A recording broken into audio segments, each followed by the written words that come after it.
अस्सलाम वालेकुम and welcome back to my channel. कैसे हैं आप सब? उम्मीद है कि आप सब खैरियत से होंगे। आई एम सो सॉरी, पिछले काफ़ी दिनों से मैं थोड़ी इर्रेगुलर हूँ अपने व्लॉग्स में।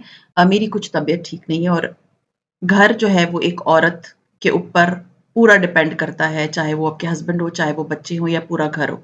तो जब औरत बीमार होती है या औरत सफ़र कर रही होती है, तो आपका पूरा घर, आपके घर का पूरा निज़ाम सफ़र करता है। तो आज मेरी तबीयत थोड़ी बेहतर थी, तो तलाल को स्कूल ड्रॉप करने के बाद मेरा बहरिया टाउन में काम था, तो मेरे हस्बैंड ने कहा कि चलो जाके इधर रशीद स्वीट से नाश्ता कर लेते हैं।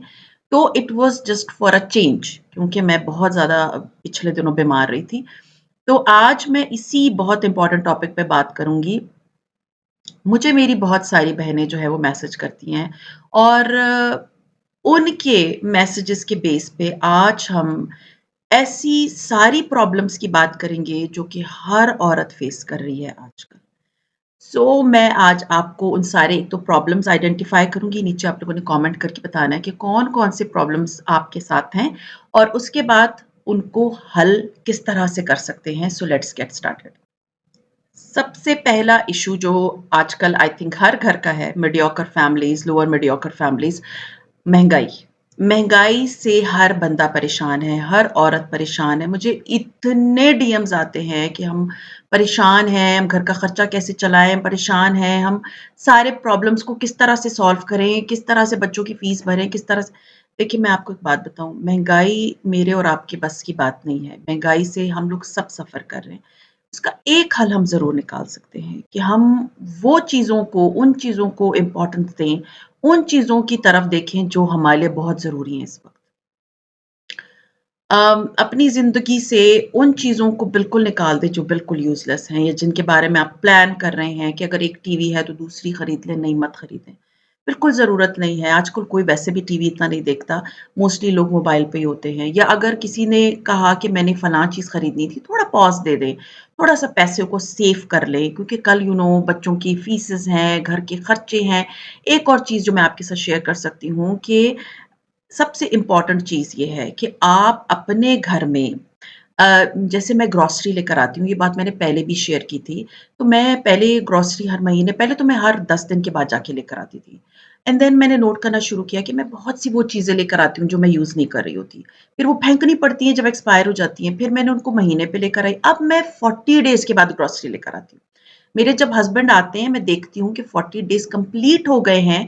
देखिए, घर में कोई ना कोई चीज़ पड़ी होती है, दालें, चावल, कोई ना कोई सब्ज़ी, कोई फ्रीज़र में कुछ पड़ा होता है, उसको पका लें। बट ग्रोसरी के लिए कोई फिक्स मत दिन रखें कि पहले को ही जाऊँगी मैं। तो जितनी डिले होगी ग्रोसरी, उतने साल के आखिर में आप 2 से 3 ग्रोसरी के पैसे बचा सकती हैं। ट्राई करें कि अपनी उन ज़रूरी चीज़ों को पहले सामने रखें, जो कि ज़रूरी हैं, बाकी चीज़ों को बिल्कुल साइड पे कर दें और इस तरह से थोड़ी बहुत इस महँगाई का मुकाबला कर लें। उसके बाद है, मेरी जितनी भी बहनें हैं, जितनी भी फ्रेंड्स हैं जो कि मुझे इधर मतलब डीएम करती हैं या कमेंट करती हैं, 80% का मसला है डिप्रेशन। एंड डिप्रेशन एक ऐसी चीज़ है जो आपको घुन की तरह अंदर से खाती रहती है। आपको समझ नहीं आती कि मैं क्या करूँ? तो डिप्रेशन से निकलने का ना बेस्ट वे है, रास्ता बदल लें। ऐसे लोगों से दूर रहें जो आपकी डिप्रेशन का ज़रिया है। इवन वो आपके घर में रहते हैं, even he is your husband. देखिए, ये बहुत सी ख़वातीन मुझे बोलती हैं कि मेरे हस्बैंड जो है ना, वो मुझे सबसे ज़्यादा डिप्रेस करती हैं। हम ख़वातीन इतनी ज़्यादा अपने हस्बैंड से क्यों उम्मीदें लगा के बैठते हैं कि बाद में हम डिप्रेस हों? मत लगाएँ उम्मीद। जब आप उम्मीद लगाना ख़त्म कर देंगी ना किसी भी इंसान से, चाहे वो आपका हस्बैंड हो, चाहे वो आपके बच्चे हों, चाहे वो आपका घर हो या कोई भी इंसान हो आपकी सराउंडिंग में, मत रखें उम्मीदें, मत लगा के रखें। उम्मीदें सबसे ज़्यादा हर्ट करती हैं। ये बात मत भूलिएगा। उम्मीद लगा के रखना ही सबसे ज़्यादा हर्ट करता है। तो अपने आप को डिप्रेशन से निकालने के लिए सबसे पहले अपना माइंड सेट चेंज करना है आपने। क्योंकि जब आप डिप्रेस्ड होती हैं, आपका कोई काम करने का दिल नहीं चाहता, आपका किसी से मतलब ज़िंदगी ऐसी होती है जैसे उसको फुल स्टॉप लग गया है। ट्राई करें अपनी ज़िंदगी में किसी बंदे से भी उम्मीद मत रखें, किसी भी इंसान से। जो आपको लगता हो कि इसकी उम्मीद लगाने से मैं डिप्रेस हो रही हूँ, तो बेहतर है उम्मीद लगाना ही ख़त्म कर दें। आप फिर बहुत ज़्यादा जो एक मुझे मसला, जो प्रॉब्लम मुझे बहुत सी ख़वातीन भेजती हैं लिख के कि हमारा कुछ करने का दिल नहीं चाहता। अगर वो डिप्रेस्ड नहीं भी हैं तो हमारा कुछ करने का दिल नहीं चाहता। कि मैं आपको एक बात बताऊँ, हमारी ज़िंदगी में न जब मोनोटोनस रहेगी, मोनोटोनस होता है यकसानियत। यकसानियत का मतलब ये होता है कि कोई चेंज ना हो। सुबह उठे, बच्चों को भेजा, घर की सफाई की, बर्तन धोए, खाना पकाया और कपड़े धो लिए, उसके बाद जो है ना वो बच्चे आ गए, उनको सुला दिया, उनको पढ़ा लिया, बस ये ज़िंदगी है और वीकेंड पे अपनी अम्मी के घर चले गए। ठीक है? ये मोनोटोनस कहलाता है। जब मोनोटोनस रहती है ना, बिलीव मी आपका कुछ करने का दिल नहीं चाहता, ये रियलिटी है। तो अपनी लाइफ़ को मोनोटोनस से निकालने के लिए, अपनी लाइफ़ को यकसानियत से निकालने के लिए कोई हॉबी कर लें। कोई नया काम जो आपको अपील करता हो, पेंटिंग करना शुरू कर दें, कोई भी चीज़, कोई नई चीज़ सीख लें। एक बड़ा अच्छा ऐप है डुओलिंगो के नाम से, आप उसको डाउनलोड करें और उसमें फ्रेंच सीखें। मेरी फ्रेंड है सीरियसली वो उस पे इतनी अच्छी उसने फ्रेंच सीख ली अपने घर में, ना किसी को उसने पैसे दिए हैं, कोई चीज़ नहीं की और ना किसी इंस्टीट्यूट गई है, वो अपने घर में उस ऐप पे फ्रेंच सीख रही है, उसको शौक है। एंड वो कहती है मेरी ज़िंदगी में इतना चेंज आया है इस तरह से मतलब फ्रेंच सीख के। तो आप कुछ भी कर सकती हैं। मतलब आप लाइक कुछ लोग अपने आप को बहुत अंडर एस्टिमेट करते हैं, उनको लगता है वो कुछ नहीं कर सकते। तो अपनी फिर जो मुझे लगता है सबसे इम्पोर्टेंट चीज़ है, जो सबसे बड़ा मसला है, वो है मायूसी। इतनी मायूस हुई हुई होती हैं वो अपनी ज़िंदगी से, इतनी मायूस हुई हुई होती हैं, हर चीज़ होती है।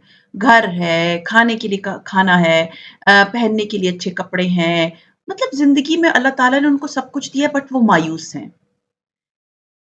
उसका एक बहुत सिंपल सा सॉल्यूशन मैं आपको बताऊँगी। अपने से ना निचले दर्जे के लोगों को देखें।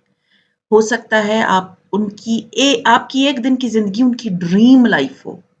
उनकी वो सोचते हों, ख्वाब देखते हों कि हम कभी इस तरह की ज़िंदगी गुज़ार सकें। सो नाउम्मीदी वैसे भी कुफ़्र है सीरियसली। अल्लाह ताला से रुजू करें, अल्लाह के सामने सजदे में जाएँ। अल्लाह के सामने सजदे में रोएँ। मैं आपको एक बात बताऊँ, मुझे अभी भी याद है जब मैं उम्रा करने गई थी और मैं मताफ़ में थी और सीरियसली आपको मेरी आवाज़ से लग रहा होगा मैं बहुत ज़्यादा सेंटी हो गई हूँ। जब मैंने सजदे में रोना शुरू किया ना, तो मुझे ऐसा लग रहा था जैसे अल्लाह ताला ने मेरी सारी प्रॉब्लम्स अपने पास ले ली। मैं सिर्फ़ खाने काबा की बात नहीं कर रही, मैं अपने घर की भी बात कर रही हूँ। तो जब आप फ़ील करें सॉरी मैं थोड़ी-सी सेंटिमेंटल हो गई थी, लेकिन मैं आपको एक बात बताऊँ कि जब आप सजदे में अल्लाह के सामने रोते हैं ना, तो अल्लाह ताला आपकी प्रॉब्लम्स को ना वो बस फिर आपको लगता है कि वो मेरी प्रॉब्लम नहीं है, वो अल्लाह ताला के हाथ में मैंने दे दी। सो नाउम्मीदी नहीं करनी, नाउम्मीदी कुफ़्र है और ये चीज़ मैंने अपनी मोस्टली बहनों में देखी है कि वो मुझसे ये चीज़ डिस्कस करती हैं कि मैं बहुत अपसेट हूँ, मैं बहुत डिप्रेस्ड हूँ, मुझसे कुछ नहीं होता, मैं बहुत नाउम्मीद हो गई हूँ। प्लीज़ नाउम्मीदी नहीं करनी, आपने अल्लाह ताला से रुजू करना है और अपने से कम नॉट कमतर, कम लोगों को जो जिनकी आमदनी और लाइफ़स्टाइल आपसे बहुत कम है, आपने उनको देखना है और अपना अल्लाह का शुक्र अदा करना है। फिर जो मुझे ख़वातीन के बहुत से मैसेजेज़ आते हैं, वो ऐसे आते हैं कि जैसे मदर की डेथ हो गई, फादर की डेथ हो गई है, तो हम बिल्कुल ही जो है ना हमें ज़िंदगी की तरफ हमारा दिल ही नहीं चाहता कि हम आएँ। सो मैं आपको एक बात बताऊँ अल्लाह ताला ने जिन लोगों को आपकी ज़िंदगी के टाइम पीरियड के अंदर रखा होता है ना, अगर वो आपके साथ हैं, नहीं हैं, वो चले गए हैं, सो इट्स ओके। हाँ, दिल परेशान होता है, कुछ अरसे के बाद आप नॉर्मल होना शुरू कर देंगे। देखिए, मेरे लिए ज़िंदगी का सबसे बड़ा लॉस था मेरे फादर और उसके पीछे जितनी एक हॉरिबल स्टोरी थी जो मैंने फेस की अपनी ज़िंदगी में कि मैं पहुँच नहीं पाई अपने बाबा की डेथ पे।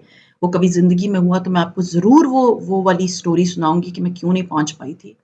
बट मैं उसपे माफ़ नहीं कर पाई उन लोगों को जिनकी वज़ह से मैं नहीं पहुँच पाई थी। बट ज़िंदगी गुज़रना तो नहीं छोड़ दिया ना मैंने। ज़िंदगी गुज़ारना तो आप ज़िंदगी तो गुज़रती है, आप ज़िंदगी जीना तो नहीं छोड़ देते। सो याद रखें कि अगर कोई लोग आपकी ज़िंदगी से आपके प्यारे चले गए हैं, तो आप ज़िंदगी की तरफ लौट के आएँगे।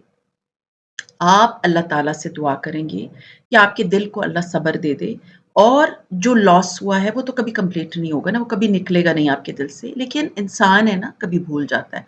So relax. बहुत से लोगों की यही मुझे होती है कि हम जो है वो बहुत अपसेट रहे हैं, मेरी अम्मी की डेथ हो गई है, मेरे बाबा की डेथ हो गई है या इस तरह से है मसला, बहन की हो गई, तो रिलैक्स। फिर जब मैं आप लोगों के साथ रूटीन्स शेयर करती हूँ ना मोस्टली कि आप अपनी लाइफ को कैसे चेंज करें, तो मुझे ना आगे से बहुत सी ख़वातीन का ये भी मसला आता है कि जी हमसे तो ये नहीं हो पाएगा। देखिए, जब आप अपनी लाइफ को डिसिप्लिन नहीं रखेंगी, तो कहाँ से सीखेंगी? आप कहाँ से सीखेंगी, किस तरह से अपनी लाइफ को सही करेंगी? तो कोशिश करें, आप अपने आप को टाइम दें। 30 दिन का टाइम दें किसी एक हैबिट को अपनाने के लिए। तो सिंपल क्या है, सुबह के आपने प्लान किया कि मैं सुबह मत उठे 4:30, मत उठे 5 बजे, आप कम से कम 5:30 पौने 6 उठ सकती हैं बच्चों के जागने से पहले, क्योंकि उनके स्कूल का टाइमिंग्स जो है वो आजकल स्टार्ट हो गई स्कूल, तो उनके उठने के घंटे पहले तो उठ सकती हैं। तो ये हैबिट आप, हाँ, पहले एक 10 दिन बहुत मुश्किल लगेगा, बट आहिस्ता-आहिस्ता वो हैबिट आपकी बन जाएगी। अपने आप को 30 दिन दें किसी भी हैबिट को अपनाने के लिए। सो इंशाल्लाह you will have a very healthy lifestyle. फिर एक और चीज़ जो मुझे बहुत सुनने को मिलती है, डिसऑर्गेनाइज्ड लाइफ, कि हम ना ऑर्गेनाइज़ नहीं कर पाते। देखिए, मैं आपको एक बात बताऊँ, छोटी-छोटी सी हैबिट्स भी मैंने आपके साथ 1 minute habit, 10 second habit, 2 minute habit, ये हैबिट्स मैंने आपके साथ शेयर की हैं। उन वीडियोज़ को जाके देखें। नहीं है, ऐप्स डाउनलोड कर लें। बहुत सारे ऐसे ऐप्स हैं जो आपको हेल्प करते हैं। बड़े पोर्शंस को साफ मत करें, बड़े पोर्शंस को ऑर्गेनाइज़ मत करें। सिर्फ़ एक पूरी अलमारी का एक छोटा-सा खाना ले लें, इसको आज मैं ऑर्गेनाइज़ करूँगी।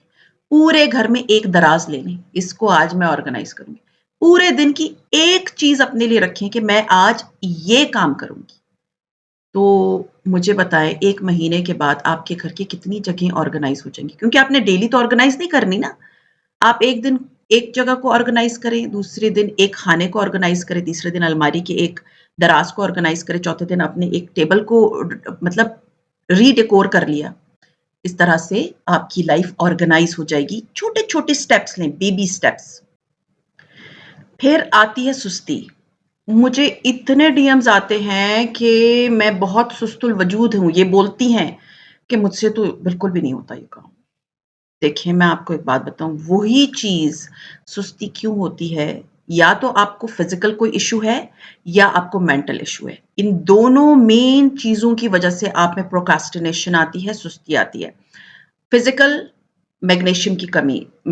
मुझे कभी-कभी प्रोक्रास्टिनेशन का मसला था, अभी मैं रेगुलर बेसिस पे जो है पम्पकिन सीड खाती हूँ, जो फुल ऑफ रिच है बहुत ज़्यादा मैग्नीशियम में, या आप सप्लीमेंट ले लें, तो आपको सुस्ती फ़ील नहीं होगी, ये रियलिटी है। मैं आपके साथ इंशाल्लाह, मैं जब मैग्नीशियम लूँगी तो मैं आपके साथ शेयर कर दूँगी। दूसरा, मेंटली, आप स्ट्रेस्ड हैं, आपको एंग्ज़ायटी हो रही है, तब भी आपका कोई काम करने का दिल नहीं चाहेगा। तो मैंने आप लोगों के साथ जो हमेशा शेयर किया है, ट्राई करें कि आप अपने आप को सुस्ती से निकालने के लिए उन चीज़ों पे वर्क करना शुरू करें। Last but not least is घुटन महसूस करना। बहुत से लोगों को, बहुत सी ख़वातीन को जगहों पे घुटन महसूस होती है। देखिए, मैं आपको एक बात बताऊँ, उसके लिए ना एक बहुत आसान तरीका है, अपने घर को डिक्लटर करें। जब आप अपने घर को देखेंगी, दुनिया जहाँ का गंद पड़ा हुआ है, दुनिया जहाँ की सामान पड़े हुए हैं, चीज़ों का ढेर लगे हुए हैं, तो कहाँ आपका दिल चाहेगा कुछ करने का? आपको घुटन ही फ़ील होगी ना ऐसे माहौल में, जिधर हर चीज़ आपको, आप आपके अपने पेट में आप सोचें कि आप खाई जा रही, खाई जा रही, खाई जा रही, जगह नहीं है। इसी तरह आपके घर में जगह है जो आप उसमें रखे जा रही, रखी जा रही। सीरियसली लोगों के घरों में मैंने देखा, दीवारों पे इतनी चीज़ें लगी हुई होती हैं, घर में इतनी ऐसे घुटन, मुझे लगता है मेरे ऊपर आके गिर जाएँगी। सो डिक्लटर योर हाउस, आपको घुटन महसूस नहीं होगी। तो हाँ जी, अभी बात करते हैं थोड़ा-सा व्लॉग की। होप आप लोगों में से जितने भी प्रॉब्लम्स मैंने शेयर किए हैं, आप लोग मुझे बताएँगे कौन-कौन सी प्रॉब्लम्स आप लोग फेस कर रहे हैं। अभी क्वेश्चन आ जाएँगे कि पार्सल्स मैं खो रही हूँ, मैंने नहीं खरीदे, मुझे पीआर पैकेजेज़ आए थे। एक तो सोप आया था, उसका लिंक मैं शेयर कर दूँगी, और उसकी स्टोरीज़ मैंने डाली हैं। अगर आप लोगों ने मुझे इंस्टाग्राम पे फॉलो नहीं किया हुआ, तो आप लोगों को इंस्टाग्राम पे जो है वो सारी डिटेल्स मिल जाएँगी। जितनी भी ये ब्रांड्स होती हैं, मुझे मुझे अप्रोच करती हैं, मुझे जो है वो पीआर्स भिजवाती हैं, उनके बारे में मैं उधर शेयर कर देती हूँ। दूसरा ये है कि मुझे दूसरा पीआर पैकेज आया है, जो सोप वाला था, उसका भी मैं लिंक दे दूँगी, और ये जो वुड वाला है, इस कंपनी का भी लिंक नीचे आपको मिल जाएगा। डिस्क्रिप्शन बॉक्स खोल दें, और बहुत से लोग मुझे ये बोलते हैं कि वेबसाइट्स, जिनकी वेबसाइट्स हैं मैं वो भी शेयर कर दूँगी। कुछ लोग ऐसा होता है उनका होम बेस्ड बिज़नेस होता है, तो वो अभी फ़िलहाल यानी कि जैसे कह सकते हैं ना कि वेबसाइट के अभी स्टेज पे नहीं आए होते, तो उनके लिए इंस्टाग्राम ज़्यादा ज़रूरी होता है। तो बहुत अच्छे सोप्स हैं और ये लकड़ी का सामान इतना अच्छा है, ये टोकरी आपको याद होगी मेरी दादी के पास होती थी। इतनी मुझे प्यारी लगी ना ये टोकरी, उन्होंने मुझे मतलब 3 चीज़ें, वैसे तो 2 भिजवाई थी बट ये टोकरी भी साथ उन्होंने भेजी, तो मुझे था कि मैं इसको किचन में यूज़ करूँगी। और ये आप देख सकते हैं कि ये उन्होंने मुझे बहुत प्यारी जो है हवन दस्ता या लंगरी बोलते हैं ना इसे, हम लोग तो ये बोलते हैं, आप लोग मुझे बताएँ आपकी ज़बान में इसे क्या बोलते हैं? इतनी फाइन क्वालिटी का, ये नहीं कि it's a PR, so I am just telling you, इतना फाइन है, इट्स वेरी स्मूथ। तो इन दोनों के अगर मुझे लिंक मिल जाते हैं तो वो मैं नीचे शेयर कर दूँगी, डायरेक्टली आप लोग देख रहे हो। और मेरे पास जितने भी कटिंग चॉपिंग बोर्ड्स हैं, वो सारे के सारे बैम्बू के हैं, बट ये लकड़ी का बना हुआ है। तो अगर आप चाहते हैं कि प्योर वुड में आपको जो है ना वो मतलब चॉपिंग बोर्ड मिले, तो ये चॉपिंग बोर्ड प्योर वुड में, इसको इंशाल्लाह ताला मैं डेकोर भी करूँगी। और ये लंगरी तो इतनी प्यारी थी, डबल साइडेड है, आप इधर से भी इसको कूट सकते हैं, नीचे से भी कूट सकते हैं, बहुत ही खूबसूरत थी।